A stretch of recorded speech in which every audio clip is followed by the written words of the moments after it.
फुलेश्वर महाविद्यालयाचा प्राध्यापक, मराठी विभागीय हा माझा विषय, प्राध्यापक गौतम गायकवाड. करोना या संसर्गामुळे महाविद्यालयामध्ये विद्यार्थी आज येत नाहीत आणि त्यामुळे त्या विद्यार्थ्यापर्यंत आमच्या विषयाचे विषय त्यांच्यापर्यंत पोचले पाहिजेत. त्यांचं शैक्षणिक नुकसान होऊ नये या दृष्टिकोनातून काही विषयाचे व्हिडिओ मी आपल्या विद्यार्थ्यापर्यंत पोचवत आहे आणि विद्यार्थ्यांनी जास्तीत जास्त हे व्हिडिओ आपण ऐकावेत आणि आपले काही प्रश्न असतील त्या संदर्भामध्ये तर मला फोनवर कॉन्टॅक्ट करावा. मी त्या प्रश्नांचं निरसनसुद्धा करण्यासाठी तयार आहे.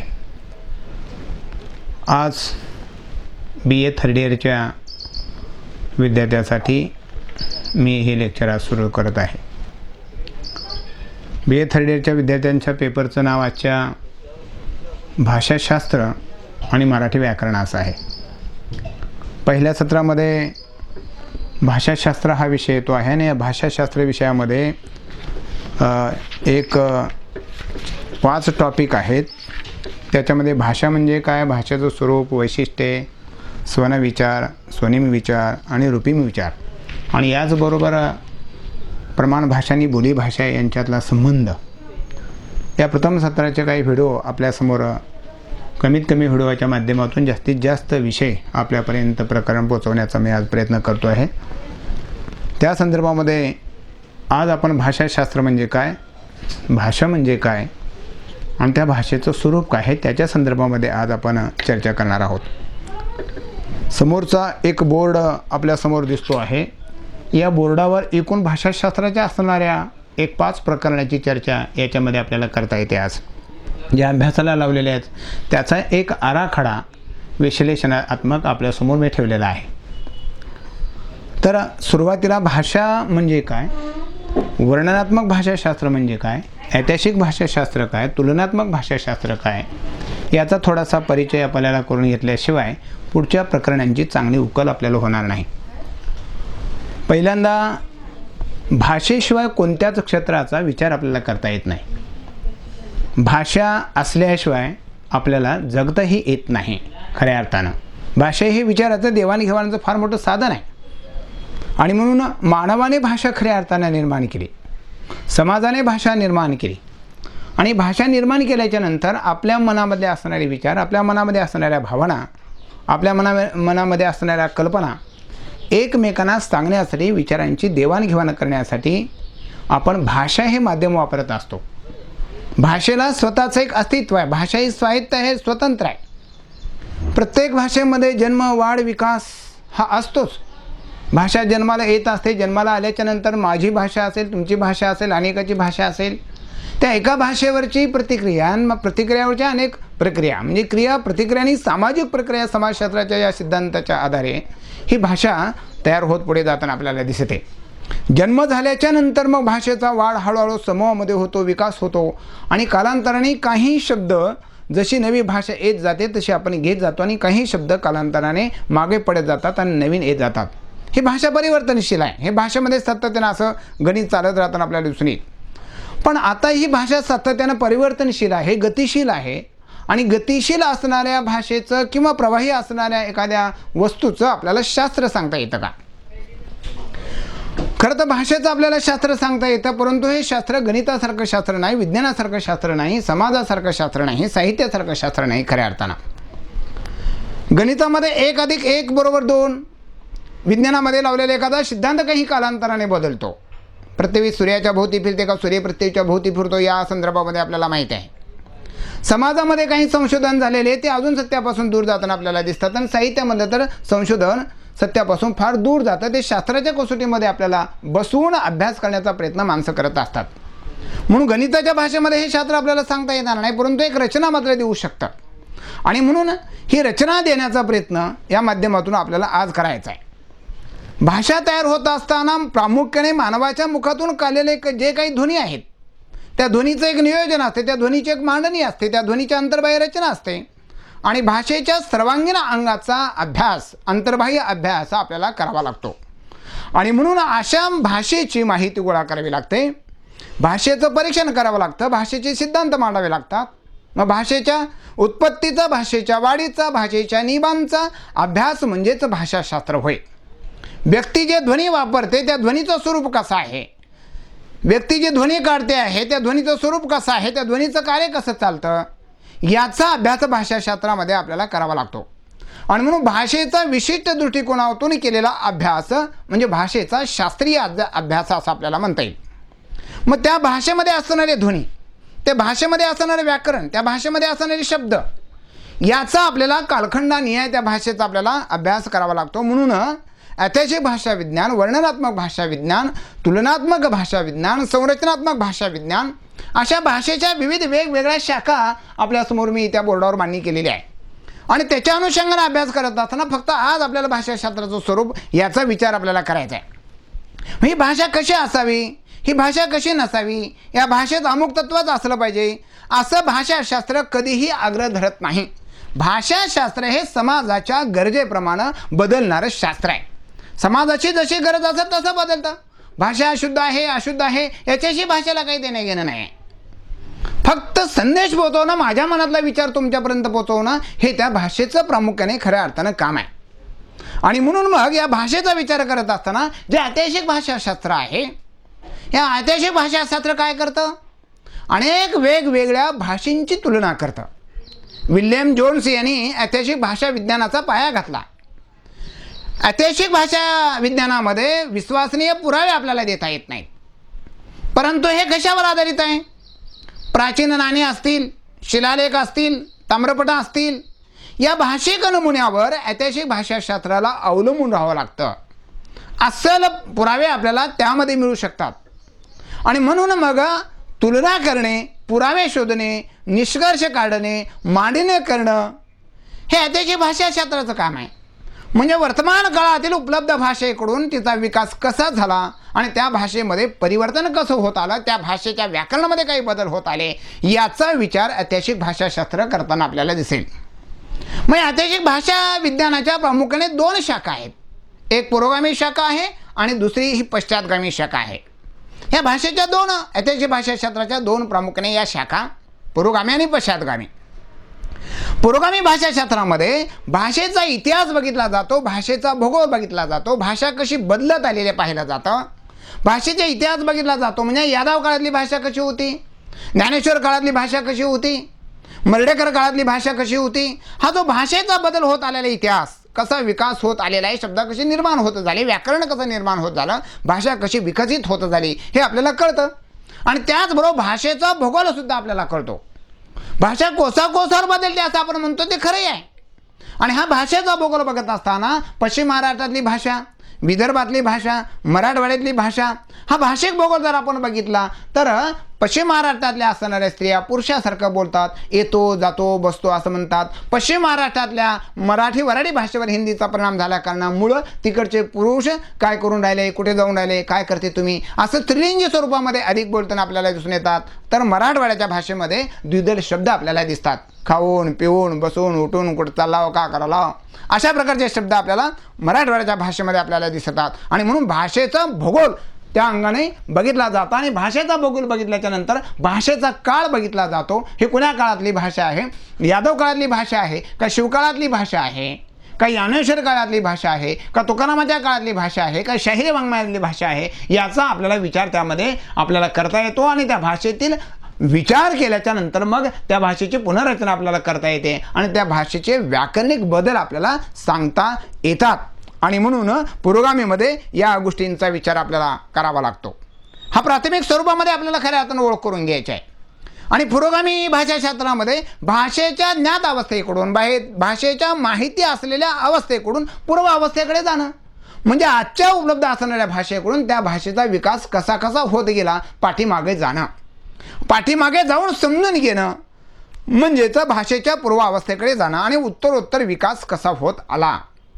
म्हणजे उदाहरणार्थ ज्ञानेश्वरीच्या काळातली भाषा आपण बघितली, पुढे मर्ढेकरांच्या काळातली भाषा आपण बघितली, यादव काळातली भाषा आपण बघितली, तर या भाषेवर त्या परकीय भाषांचा सुद्धा कसा प्रभाव पडलेला आहे हे आपल्याला कळेल. म्हणजे मराठी भाषेचा टप्प्याटप्प्याने विकास कसा होत आला हे आपल्याला पाहता येतं पुरोगामीमध्ये. आणि भाषेची पूर्व अवस्था जर आपल्याला माहिती असेल तरच भाषेची पुनर्रचना आपल्याला करता येते.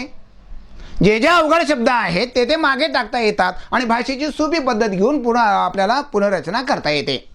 उदाहरणार्थ, पूर्वी आपण आगगाडीला चाक्या मसोबा म्हणत होतो, त्याच्यानंतर आगगाडी म्हणायला लागलो, त्याच्यानंतर अग्निशामक गबन दल म्हणायला लागलो आणि त्याच्यानंतर मग अवघड जाऊ लागले आपल्याला आणि पुन्हा मग आपण रेल्वे म्हणायला लागलो, त्याच्यानंतर रेल म्हणायला लागलो.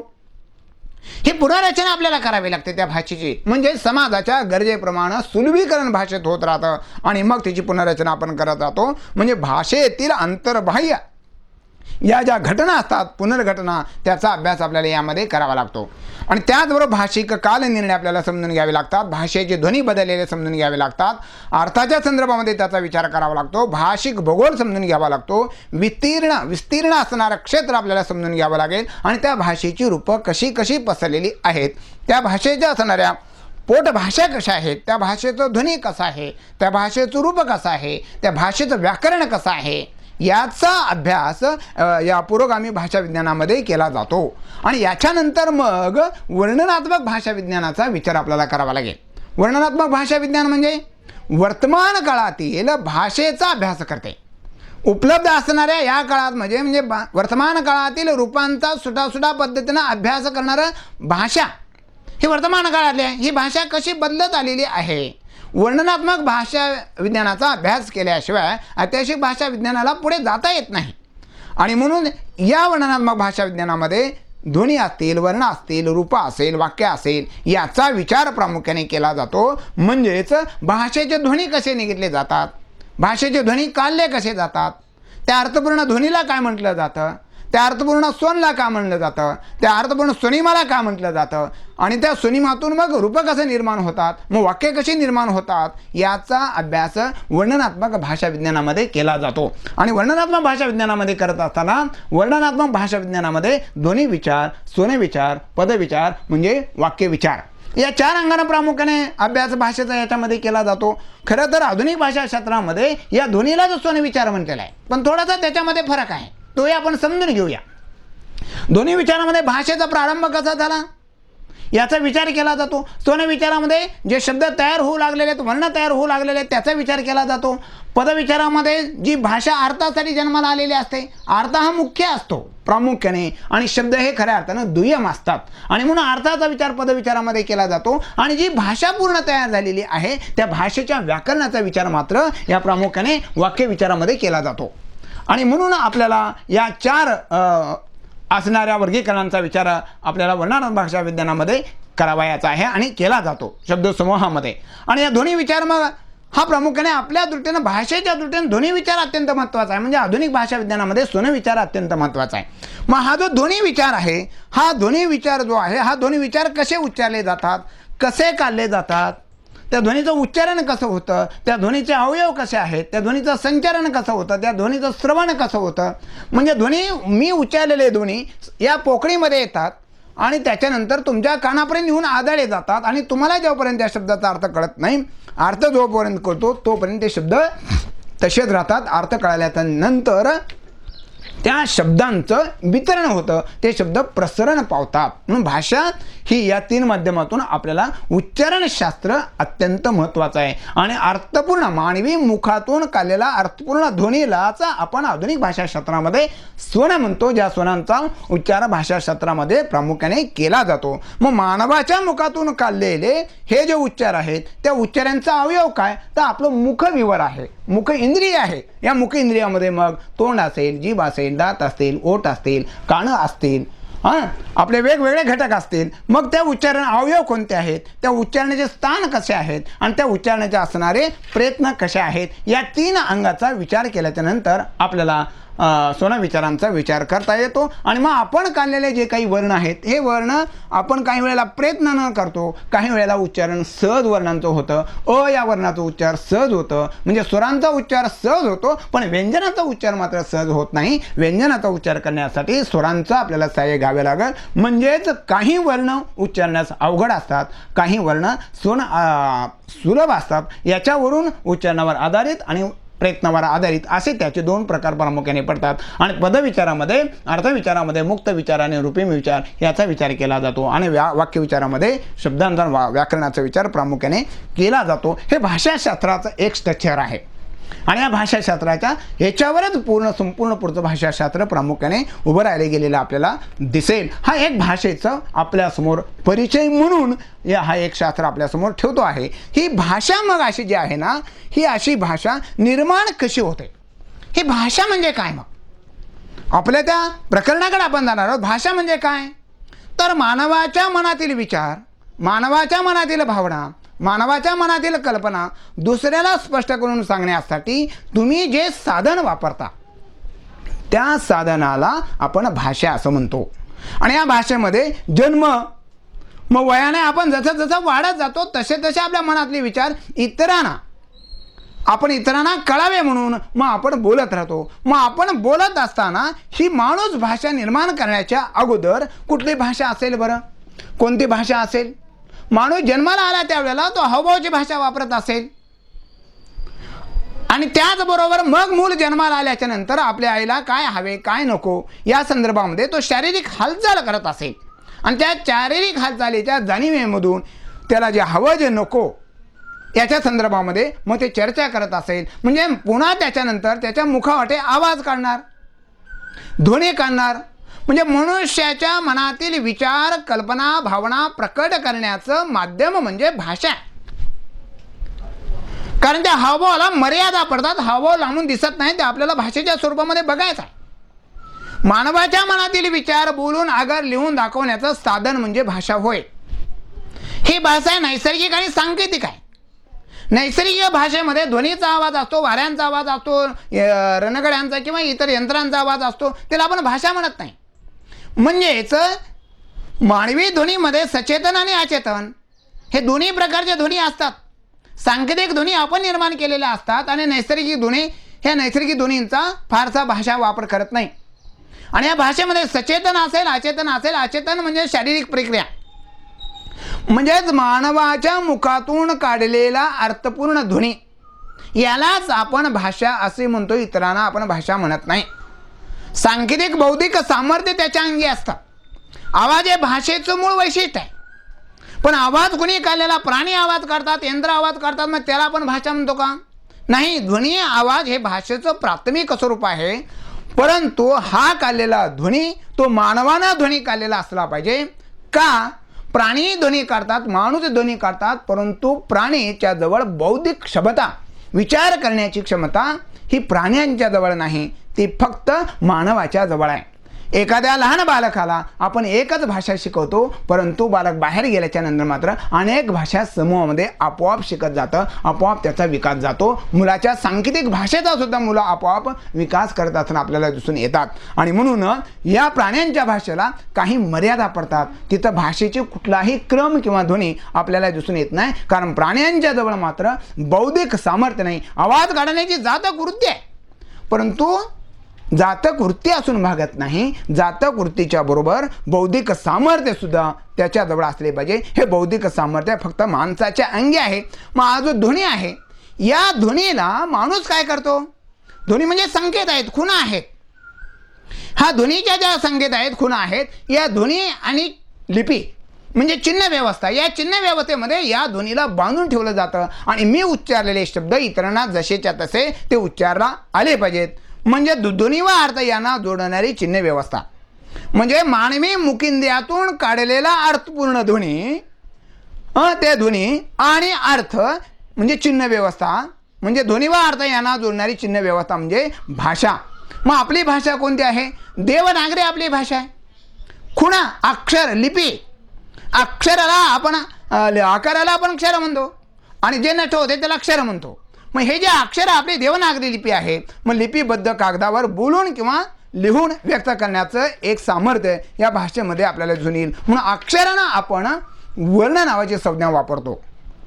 उदाहरणार्थ क अधिक अ, क हे लंगडं पाय करून आपण दाखवतो. त्याच्यात अ मिसळल्याशिवाय ते व्यंजन पूर्ण होताना आपल्याला दिसून येत नाही. म्हणजे भाषा म्हणजे काय? तर भाषा म्हणजे बोलणे. मनुष्याच्या मुखातले बोलणे असावे लागते. म्हणजे भाषा म्हणजे बोलणे, मूळ संस्कृत शब्द भाषा आहे. भाषामध्ये बोलणे, भाषी म्हणजे बोलणारा, म्हणजे मानवाच्या मनाचे अनुभूतीकरण प्रस्तुत करणे असं अरिस्टॉटलनं म्हणलेलं आहे. आणि म्हणून ह्या भाषा, बोललेली भाषा ऐकून समजणे, लिहिलेली वाचून समजणे, स्वतंत्रपणे आपले मनाने लिहून व्यक्त करणे आणि बोलून व्यक्त करणे, म्हणजे ही भाषेची 4 कौशल्ये कुठल्याही जगाच्या पाठीवर भाषेमध्ये आपल्याला सापडतात, दिसून येतात. म्हणजेच बोलणे, ऐकणे आणि लिहिणे, वाचणे हे भाषेची 4 प्रामुख्याने कौशल्ये आहेत. म्हणजे विचाराची देवाणघेवाण भाषेमुळे होते. आणि म्हणून बोलणे आणि लिहिणे ह्या भाषेच्या 2 रीती आहेत. आणि म्हणून बोलणे आणि ऐकणे या एकाच अर्थाच्या पातळीवर व्यवहार पूर्ण होत असतो. मी जो शब्द उच्चारतो, मी शब्द गाय असा शब्द उच्चारल्याच्या नंतर, म्हैस असा शब्द उच्चारल्याच्या नंतर, योग्य पोपट असा शब्द उच्चारल्याच्या नंतर तोच ऐकणाऱ्यांच्या डोक्यामध्ये अर्थ आला, तो समजला, तरच भाषेचं काम पूर्ण होतं. अन्यथा एरुड नक्षत्र गळू, मी असं जर म्हटलं, यान मारती वा असं जर म्हटलं तर समोरच्याला काहीच कळत नाही. ती कन्नड भाषा असल्यामुळे ते कळत नाही, तोपर्यंत अर्थाच्या पातळीवर व्यवहार पूर्ण होत नाही. आणि म्हणून बोलणारा आणि ऐकणारा अर्थाच्या पातळीवर एकच असले पाहिजे. म्हणजे बोलणे हे भाषेचं प्रमुख अंग आहे आणि लिहिणं हे भाषेचं दुय्यम अंग आहे. आणि म्हणून बोलणे म्हणजे मुखविवर, ऐकण्याचा संबंध आपल्या मुखविवराशी येतो. मुखविवराशी येतो म्हणजे बोलण्याचा संबंध आपल्या मुखाशी येतो, आणि मग ऐकण्याचा संबंध आपल्या कानाशी येतो, लिहिण्याचा संबंध आपल्या हाताशी येतो, वाचण्याचा संबंध आपल्या डोळ्याशी येतो. म्हणून भाषेचे कार्य बोलणे, ऐकणे, लिहिणे, वाचणे या 4 कौशल्याच्या आधारे भाषेचं काम चालताना आपल्याला दिसेल. बोलणे, ऐकणे, लिहिणे आणि वाचणे ही भाषेची 4 कौशल्ये आपल्याला आत्मसात करावी लागतात. आणि दुसरी गोष्ट, बोललेली भाषा कळणे आणि कळविणे. आपण जी बोललेली भाषा आहे ते आपल्याला कळणे आणि दुसऱ्याला कळली पाहिजे, दुसऱ्याला कळली पाहिजे, म्हणजे त्या भाषेतला अर्थ कळला पाहिजे. कळणे आणि कळवणे म्हणजे आपल्या मनामध्ये काय विचार आहे ते बोलून लिहून दाखवण्यासाठी, कळणे आणि कळवण्यासाठी, व्यवहार पूर्ण करण्यासाठी भाषेचं माध्यम आहे. आणि म्हणून हे कार्य ध्वनी आणि लिपी या माध्यमातून चालत असणे आपल्याला दिसेल. लिपीचा संबंध कशाशी येतो? लिपीचा संबंध हा डोळ्याशी येतो आणि डोळ्याचा संबंध वाचनाशी येतो. म्हणजे भाषेतील अर्थ आणि अर्थाचं प्रकटीकरण ग्रहण करण्याकरिता तोंड, जीभ, कान, डोळे, त्वचा हे 5 ज्ञानेंद्रिय येऊन आपल्याला भाषेचं ज्ञान होताना आपल्याला असेल. तोंड आणि कान याचा भाषेत अधिक उपयोग होतो आहे, कानाचा उपयोग अधिक होतो आहे आणि तोंडाचा उपयोग अधिक होतो आहे. इतर अवयवांचा मात्र आपल्याला जास्तीत जास्त तेवढा उपयोग भाषेचा होताना दिसून येत नाही. आणि म्हणून आपल्याला तोंड आणि कान याचा उपयोग भाषेमध्ये अधिक होतो आहे. त्वचा, डोळे, ज्ञानग्रहण हे मर्यादित काम करताना आपल्याला दिसून येतात. म्हणजे बोलण्यास मदत करणारे ते आणखीन काही इंद्रिय घटक आहेत. त्यामध्ये फुफ्फुस आहे, स्वरयंत्र आहे, दात आहेत, ओठ आहेत, याबरोबर आधी काही घटक आहेत. यापैकी फुफ्फुसाचं कार्य श्वसन म्हणजे प्राणवायू घेणे, सोडणे, तर नाकाचं कार्य घाणेंद्रिय व्यक्त करण्यासाठी, गंध करण्यासाठी आहे. कसं होतं, आपण भाषा उच्चारत असताना आपल्या फुफ्फुसातून आपलं पोट कमी जास्त होतं, भात्यासारखं असतं, श्वास घेतो, श्वास सोडतो. हे श्वसन नलिकेतून आपल्या मुखविवरामध्ये, मुखामध्ये येऊन आपले शब्द बाहेर पडतात. आणि मग हा जो प्राण आहे, ही जे श्वसन नलिकेतून येणारी जी हवा आहे, प्राणवायू त्याला आपण म्हणतो, त्याला कंठात आल्यावर जीव प्राप्त होतो आणि मग आपण हवा घेत असतो आणि सोडत असतो. हे कार्य चालू होताना आपल्याला दिसून येतं. आणि नाकाचं घाणेंद्रियाचं कार्य आहे आणि दाताचं पचनाचं काम आहे. आणि भाषेमध्ये मग ही हवा घेऊन आपण सोडतो. म्हणजेच फुफ्फुस खालीवर होताना ही हवा बाहेर पडताना कंठविवरामध्ये तिला आवाज प्राप्त होतो. त्या आवाजातून शब्द बाहेर पडतात आणि ऐकणाऱ्यांच्या कानात जाऊन आदळतात आणि त्याला अर्थ कळला की ती 12 खडी पुढा ते शब्द जे आहेत ते शब्द प्रसरण पावतात आणि पुन्हा नव्यानं अर्थ घेऊन पुन्हा नव्यानं काम करण्यासाठी तयार होताना आपल्याला दिसून येतात. आणि म्हणून बोलणारा आणि ऐकणारा एकाच पातळीवरचे असावे लागतात. म्हणजे मी कावळा शब्द उच्चारल्याच्या नंतर दुसऱ्याच्या ऐकणाऱ्याच्या कानामधून त्याच्या मेंदूला जाऊन तो कावळ्याचा अर्थ ज्या वेळेला कळतो त्याच वेळेला भाषेचं काम पूर्ण होताना आपल्याला दिसून येईल. तोपर्यंत काही काम पूर्ण होत नाही. आणि म्हणून हे मुखेंद्रियातील अवयव त्यामध्ये प्रामुख्याने काम करतात. आपण या भाषेच्या काही पद्धती असेल, भाषेचं काही स्वरूप असेल, व्याख्येच्या स्वरूपामध्ये आपण तो विचार केला तर आता आपण या भाषांच्या व्याख्या काय आहेत मग नेमकं. मानवी मुखेंद्रियातून काढलेला अर्थपूर्ण ध्वनीला आपण आधुनिक भाषाशास्त्रामध्ये स्वन म्हणतो, त्यालाच आपण भाषा म्हणतो, इतरांना आपण भाषा म्हणत नाही. ही एक कन्सेप्ट आपली आता क्लिअर करून घेतलेली आहे. आणि बोलणारा आणि ऐकणारा एकाच पातळीवरचे असावे लागतात. बोलणे, ऐकणे, लिहिणे आणि वाचणे ही भाषेची 4 कौशल्य आपल्याला दिसून येतात. बोलण्याने ऐकणे, तोंड आणि कानाशी संबंध अधिक येतो, इतर अवयवांचा मात्र संबंध कमी येताना आपल्याला दिसून येईल. या भाषेच्या मग शास्त्रीय पद्धतीने काही व्याख्या आपल्याला देता येतील का, याचा आपल्याला विचार करावा लागेल. एक असं म्हणता येईल की भाषेला मानवाने जन्म दिला. मानवाचे बोलणे म्हणजे ही भाषा आहे प्राथमिक व्याख्या. पण मानवी वाणीचं युक्त रूप म्हणजे भाषा. मूळ अर्थ बोलणे, आवाज उत्पन्न करणे म्हणजे भाषा. ध्वनी हा भाषेचा पाया. पण ध्वनी म्हणजे भाषा नाही, कारण निसर्गामध्ये प्राणी, पशु, पक्षी हेही यंत्र याचाही आवाज येतो, मग त्याला आपण भाषा म्हणत नाही.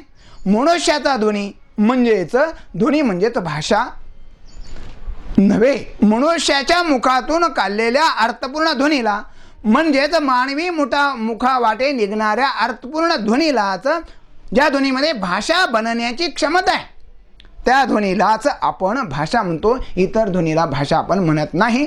म्हणजे मानवाने काढलेले सर्वच ध्वनी भाषेत वापरले जातात असं नाही. मानवाच्या मुखावाटे काढलेले मोजकेच अर्थपूर्ण ध्वनीच फक्त भाषेत वापरले जातात. म्हणजेच भाषेमध्ये 30 ते 40 जवळजवळ एकूण 70% ध्वनी भाषेमध्ये वापरले जातात. इतर ध्वनीचा भाषाशास्त्र वापर करत नाही.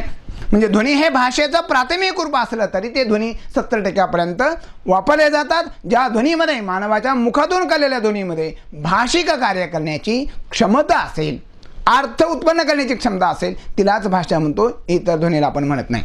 म्हणजेच मानवी मुखावाटी निघालेले अर्थपूर्ण ध्वनी, ज्या ध्वनीचा वापर भाषाशास्त्रामध्ये केला जातो त्यालाच भाषा म्हटले जाते. ध्वनी व अर्थ यांना जोडणारी चिन्ह व्यवस्था म्हणजे भाषा. म्हणजे चिन्ह व्यवस्था का, तर दुसऱ्याला ती भाषा तशी उच्चारता आली पाहिजे आणि शिकता आली पाहिजे. चिन्ह व्यवस्था ही दुय्यम भाग आहे. म्हणून ध्वनी व अर्थ यांना जोडणारी चिन्ह व्यवस्था म्हणजे भाषा.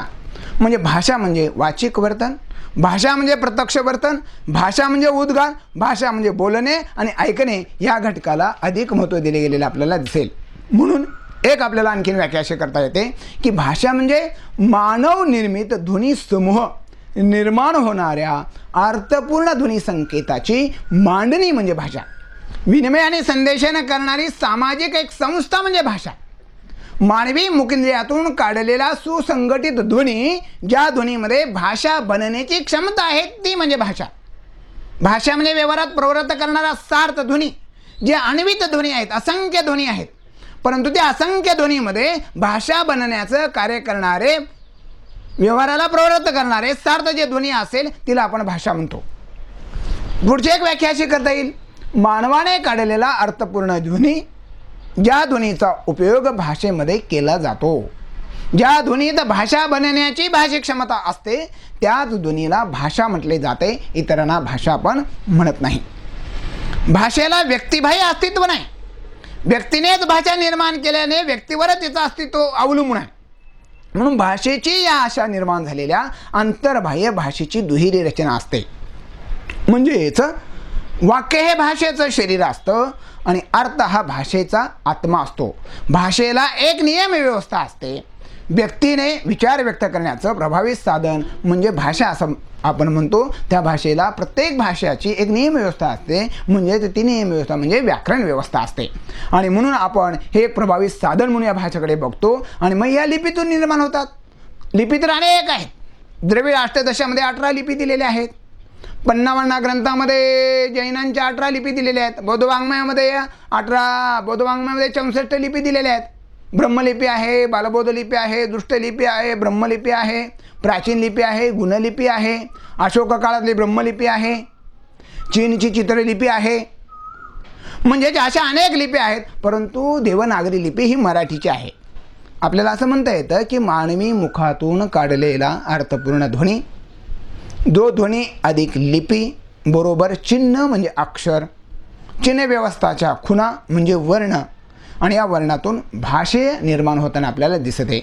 कावळा हा शब्द उच्चारले ऐकणाऱ्यांच्या कानामध्ये जातो, तो अर्थ कळतो तेव्हा शब्द प्रसरण पावतो. जोपर्यंत अर्थ कळत नाही तोपर्यंत तो ध्वनीच राहतो.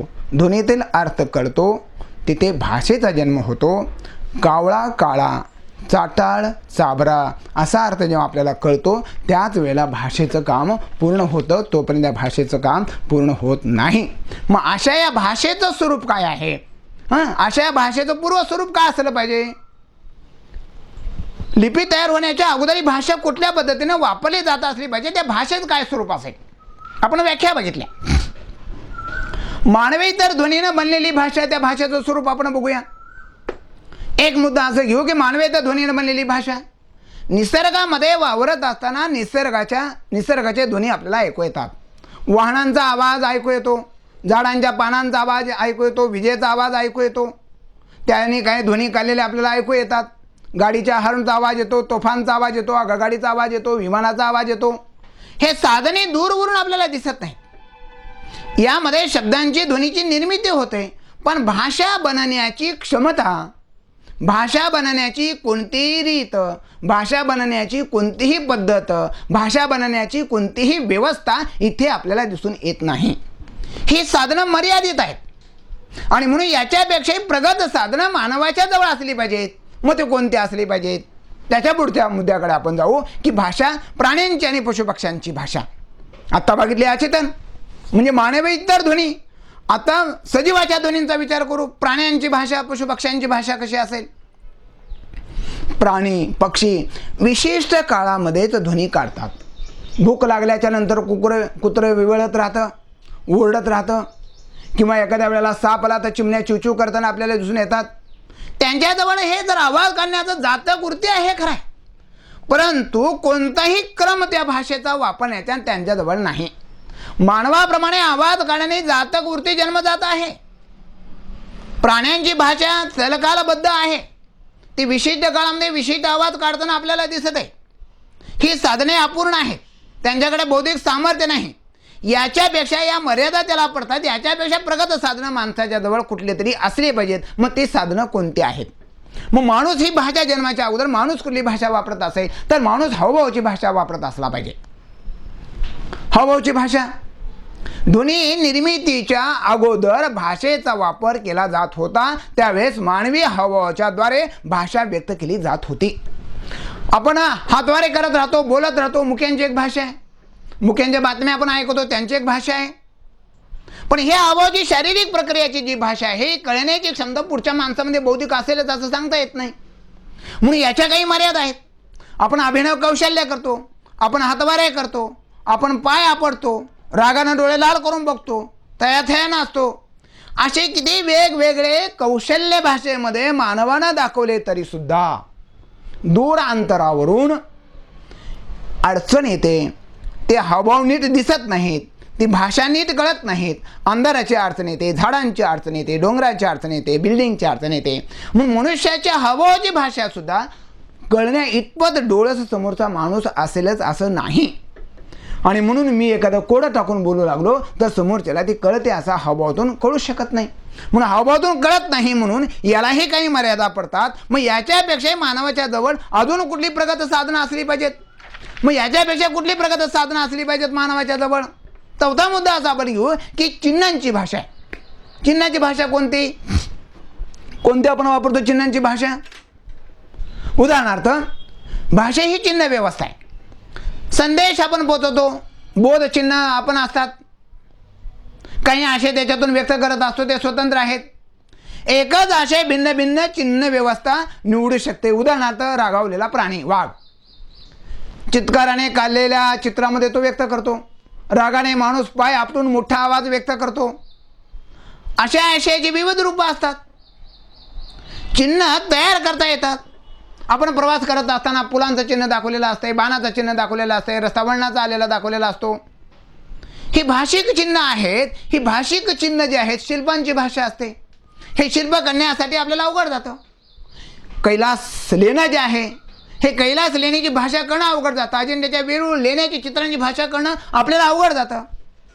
आणि म्हणून ही सगळी चिन्हांची चित्रांची भाषा असते आणि ती तेवढी कळण्या इतपत बौद्धिक सामर्थ्य पुढील माणसाच्या अंगामध्ये डोक्यामध्ये असेल हे सांगता येत नाही. म्हणजे भाषेक संदेशाचं सामर्थ्य विचार याच्यावर अवलंबून राहता येत नाही. रस्त्याच्या कडेला जे वळणं दाखवलेले असतात, पुलांच्या खुणा दाखवलेल्या असतात, हे मर्यादित आहेत, लांबून तेही दिसत नाहीत, अंधारामध्ये दिसत नाहीत आणि खर्चिक बाब आहे.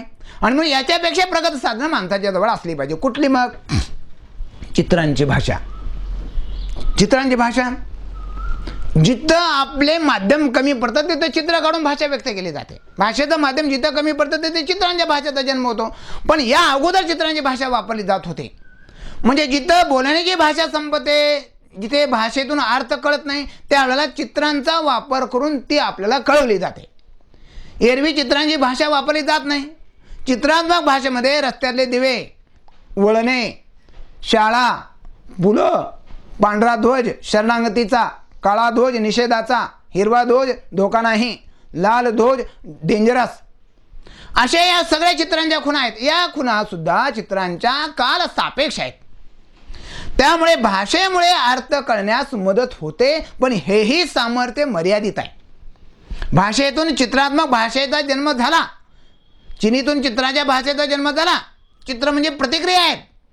चित्रांची खूण मूळ विचारांच्या जवळ जाते, परंतु सूक्ष्म अर्थ करण्यात भाषा उपयोगी ठरत नाही, कारण दूर अंतरावरून तिचं चित्र आपल्याला नीट दिसत नाही. शिवाय चित्रांची भाषा समोरील व्यक्तीला कळलीच पाहिजे असंही काही दिसत नाही. आणि म्हणून ही चित्रांची भाषा सुद्धा तेवढं बौद्धिक सामर्थ्य, कळण्याचं चित्र कळण्याची बुद्धी समोरच्या माणसांच्या डोक्यामध्ये बुद्धीमध्ये असेल असं काही सांगता येत नाही. आणि म्हणून ही सर्व माध्यमं परिस्थितीवर अवलंबून आहेत, विशिष्ट अर्थच व्यक्त करतात. याच्यापेक्षाही प्रगत साधनं माणसाच्या जवळ असली पाहिजेत. मग ती प्रगत साधनं माणसाच्या जवळ कोणती होती? तर ध्वनी हे महान प्रगत साधन आहे.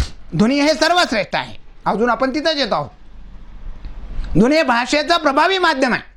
भाषेतून संदेशन प्राथमिक पातळीवर ध्वनीच्याद्वारे साधले जातात. मानवाने उच्चारलेला ध्वनी माणसासोबत असतो. तो संकेत संदेश निर्मितीचं साधन ध्वनी समूहामध्ये असतंय. आणि म्हणून ध्वनी हा सर्वश्रेष्ठ आहे. तो सहज उपलब्ध आहे.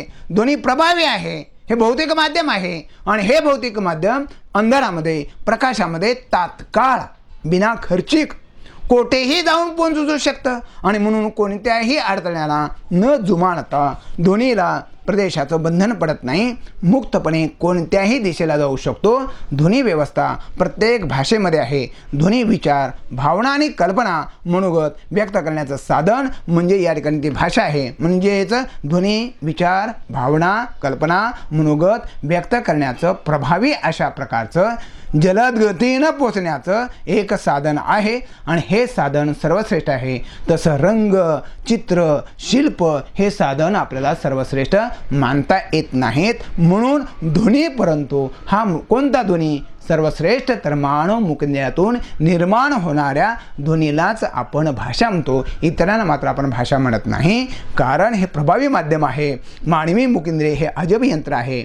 ध्वनी निर्माण होतात आणि ते ध्वनी अनुकरणीय असतात. आणि मानवाची जातक वृत्ती असते, त्या ध्वनीला उच्चारण्याची सवय लावलेली असते. आणि मग आपलं मत व्यक्त करण्याचं बौद्धिक कौशल्य दाखवण्याचं मनुष्याजवळ सर्वश्रेष्ठ साधन हे ध्वनी आहे. त्या ध्वनीला तो संकेत देतो, अर्थ देतो, चिन्ह निर्माण करतो. ही ध्वनी व्यवस्था, नियम व्यवस्था आखली जाते आणि भाषेची निर्मिती केली जाते. म्हणून मानवी मुकेंद्रियातून उच्चारलेला अर्थपूर्ण ध्वनी फक्त भाषेमध्ये वापरले जातात. ते सर्वश्रेष्ठ असतात. त्याच्यामध्ये भाषा कार्य करण्याची क्षमता आहे, बौद्धिक सामर्थ्य आहे, अनेक शब्दाला अर्थ देण्याचं सामर्थ्य तिथे आहे.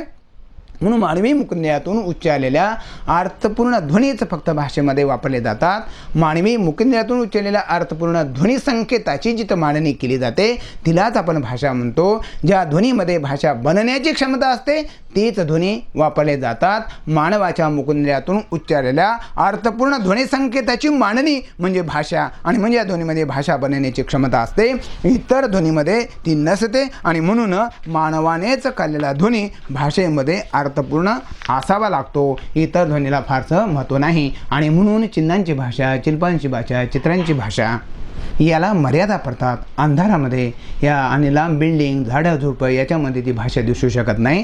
त्या भाषेमध्ये मानवासारखा क्रम कुठल्याही प्रकारचा नाही.